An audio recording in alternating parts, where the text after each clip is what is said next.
வணக்கம். பசியின் வாசிப்புகளில் பார்த்திபன் கனவு இரண்டாம் பாகம் கடற்பிரயாணம். இளவரசன் விக்கிரமனை ஏற்றிக்கொண்டு கிளம்பிய கப்பல் சீக்கிரத்திலேயே வேகம் அடைந்து கிழக்கு நோக்கி செல்லத் தொடங்கியது. சிறிது நேரத்துக்கெல்லாம் மாமல்லபுர காட்சிகளையும் கோவில் கோபுரங்களையும் மரங்களின் உச்சிகளும் மறைந்து விட்டன. கரையோரத்தில் வெண்மையான நுரைகளுடன் இரைச்சல்களுடனும் எழுந்து விழுந்து கொண்டிருந்த சிற்றலைகள் இப்போது காணப்படவில்லை. கடல் நீர் தூய நீல நிறமாக இருந்தது. அந்த நீல நிற பரப்பிலே பெரும் பள்ளங்களும் மேடுகளும் பெருமூச்சு விட்டுக் கொண்டு மேலே எழும்பியும் கீழே விழுந்தும் அவதிப்பட்டு கொண்டிருந்தன. அதே சமயத்தில் துயரம் நிறைந்த ஹோ என்ற இடைவிடாத புலம்பல் ஒலியும் கேட்டுக்கொண்டே இருந்தது. இவ்விதம் விக்கிரமன் வெளியே கண்ட காட்சியானது அவனுடைய உள்ளத்தின் நிலைமையை பிரதிபலிப்பதாக இருந்தது. கடலின் ஆழத்தில் குடிக்கொண்டிருக்கும் எல்லையற்ற மோன அமைதியைப் போல அவனுடைய இருதயத்தின் அடிவாரத்திலும் விவரிக்க ஒண்ணாத பரிபூர்ண சாந்தி நிலவிற்று. அதே சமயத்தில் அவனுடைய உள்ளத்தின் மேற்பரப்பில் என்னவெல்லாமோ எண்ணங்கள் அலை அலையாக எழுந்து கொந்தளிப்பை உண்டாக்கின. பார்த்திப மகாராஜா சோழ நாட்டின் மேன்மையை குறித்து தாம் கண்ட கனவுகளை பற்றி சொன்னதெல்லாம் ஒவ்வொன்றாக ஞாபகம் வந்தன. கடற்பிரயாணம் செய்ய வேண்டும் என்று இளம் பிராயத்தில் இருந்து அவனுடைய மனதில் குடிக்கொண்டிருந்த ஆசையும் நினைவுக்கு வந்தது. அந்த ஆசைத்தான் அடடா என்ன வினோதமான முறையில் இன்று நிறைவேறுகிறது. புலிக்கொடி கம்பீரமாக பறக்கும் பெரிய பெரிய கப்பல்களில் சோழ நாட்டு வீரர் படைகளுடன் பிரயாணம் செய்து கடல்களுக்கு அப்பால் உள்ள தேசங்களில் எல்லாம் வெற்றி கொடி நாட்ட வேண்டும் என்ற மனோரதத்துக்கும் இன்று பல்லவர்களின் சிங்கக்கொடி பறக்கும் கப்பலில் கையும் காலும் சங்கிலியால் கட்டுண்டு தேசப்பிரஷ்டனாய் பிரயாணம் செய்வதற்கும் எவ்வளவு தூரத்திற்கு எவ்வளவு தூரம். இப்படி விக்கிரமன் சிந்தித்துக் கொண்டிருந்த போதே கப்பலின் தலைவன் சில ஆட்களுடன் அங்கு வந்து விக்கிரமனை பிணித்திருந்த சங்கிலிகளை எடுக்கச் செய்தான். இது ஏன் என்று விக்கிரமன் வினவ, சக்கரவர்த்தியின் ஆணை என்றான் கப்பல் தலைமை. என்னை எங்கே கொண்டு போகிறீர்கள் என்று விக்கிரமன் கேட்டதற்கு, இங்கிருந்து 12 நாள் பிரயாணத்தில் நடுக்கடலிலே ஒரு தீவிரிக்கிறது, அதன் அருகே தங்களை இறக்கிவிட்டு விட வேண்டும் என்று கட்டளை என்று மறுமொழி வந்தது. அங்கே வசிப்பவர்கள் யார் என்று விக்கிரமன் மேலும் கேட்டான். அதெல்லாம் எங்களுக்கு ஒன்றும் தெரியாது. தீவுக்கு போய் சேரும் வரையில் இந்த கப்பலுக்குள்ளே தாங்கள் சுயேட்சையாக எங்கு வேண்டுமானாலும் போகலாம். ஆனால் தப்பிச் செல்வதற்கு மட்டும் பிரயத்தனம் செய்யக்கூடாது. செய்தால் மறுபடியும் தலையிடும்படி நேரும் என்றான் கப்பல் தலைவன். விக்கிரமன் கப்பலுக்குள்ளே அங்கும் இங்கும் சிறிது நேரம் அலைந்தான்.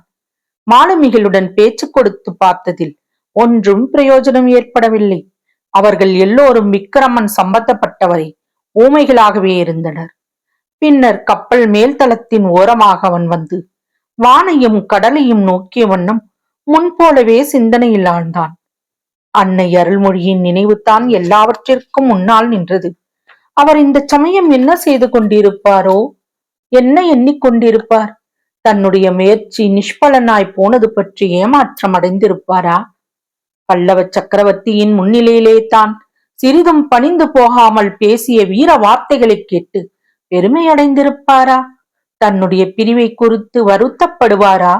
எப்படியும் அவருக்கு ஆறுதல் கூட சிவனடியார் போயிருப்பார் அல்லவா? உடனே சிவனடியாரின் ஞாபகம் வந்தது.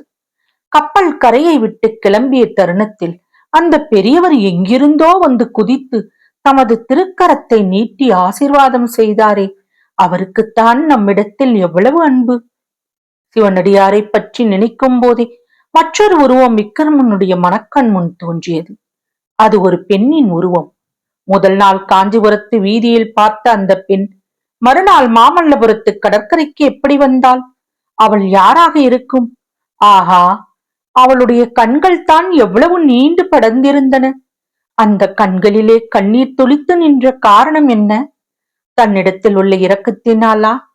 முன்பின் தெரியாத அந்த பெண்ணுக்கு தன்மேல் இரக்கம் உண்டாவானேன்? இல்லாவிட்டால் தன்னை எதற்காக அவ்வளவு கனிவுடன் பார்க்க வேண்டும்? இப்படி வெகு நேரம் அவளை பற்றியே எண்ணிக்கொண்டிருந்த விக்கிரமன் சூரியன் மறைந்து 4 புறமும் இருள் சூழ்ந்ததை கூட கவனிக்கவில்லை. தற்செயலாக கீழே கடலை நோக்கிய போது விண்மீன்கள் தண்ணீரில் பிரதிபலிப்பதைக் கண்டு திடுக்கிட்டான். அத்தனை நேரமும் முன்பின் தெரியாத அந்த பெண்ணை பற்றியே தான் சிந்தித்துக் கொண்டிருந்ததை நினைத்து சிறிது வெட்கம் அடைந்தான். பிறகு பொன்னனையும் வள்ளியையும் பற்றி எண்ணினான். அவர்களுக்கு தன் பேரில் எவ்வளவு பிரியம்! இந்த நேரமெல்லாம் அவர்கள் தன்னை பற்றி பேசிக் கொண்டிருப்பார்கள். அல்லது ஒருவேளை வள்ளியின் பாட்டனை பற்றியும் பேசிக் கொண்டிருக்கலாம். அந்த கிழவனுக்குத்தான் என்ன தைரியம்! சோழ நாட்டு ஆண் மக்கள் எல்லாம் அவனைப் போன்ற வீரர்களாக இருக்கக்கூடாதா? இருட்டி ஒரு ஜாமம் ஆன போது நீலக்கடலை செம்பற்கடலாக செய்து கொண்டு கீழ்வானத்தில் சந்திரன் உதயமானான். பூரண சந்திரன் இல்லை, முக்கால் சந்திரன்தான். பார்ப்பதற்கு ஒரு பெரிய பொற்கிண்ணம் கடலில் இருந்து வெளிக்கிளம்போது போல் இருந்தது. முன்னம் பார்க்கடலை கடைந்த போது இந்த சந்திரனாகிய பொற்கிண்ணத்திலே தான் அமுதம் வந்ததோ என்னவோ. இன்றும் அப்பொற்கிண்ணத்தில் இருந்து நிலவாகி அமுதம் பொங்கி போனமெல்லாம் பரவியதாக தோன்றியது. இந்த மோகன காட்சியை விக்கிரமன் பார்த்தான். கடலில் இருந்து எழும்பிய சந்திர பிம்பத்து கூட அவனுடைய மனக்கண்ணின் முன்னால் அந்த பெண்ணின் முகமும் மறுபடி எழுந்தது. இந்த உதய சந்திரனுடைய பொன்னிறந்தான் அவளுடைய முகத்தின் நிறமும்.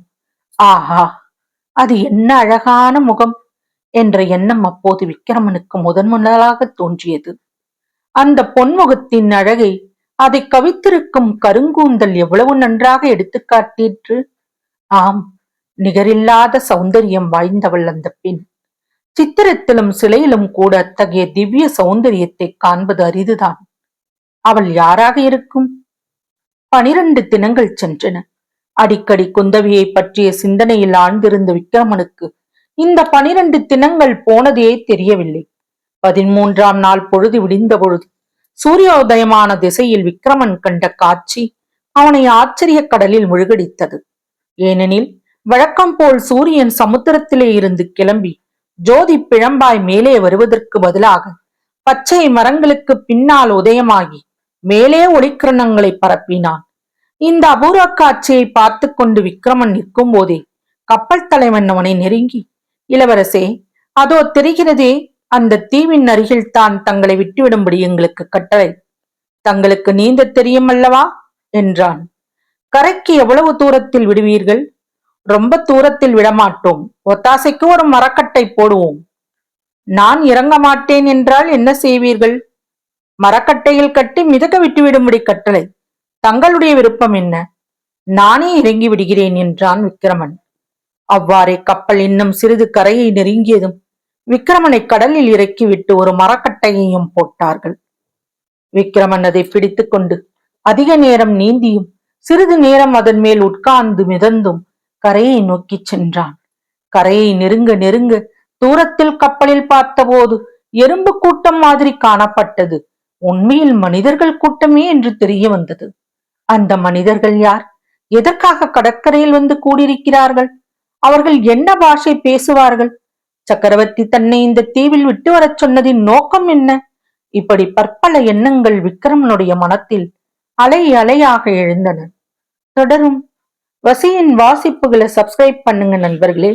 லைக் பண்ணுங்க, ஷேர் பண்ணுங்க. உங்க கருத்துக்களையும் கமெண்ட்ல பதிவு பண்ணுங்க. நன்றி.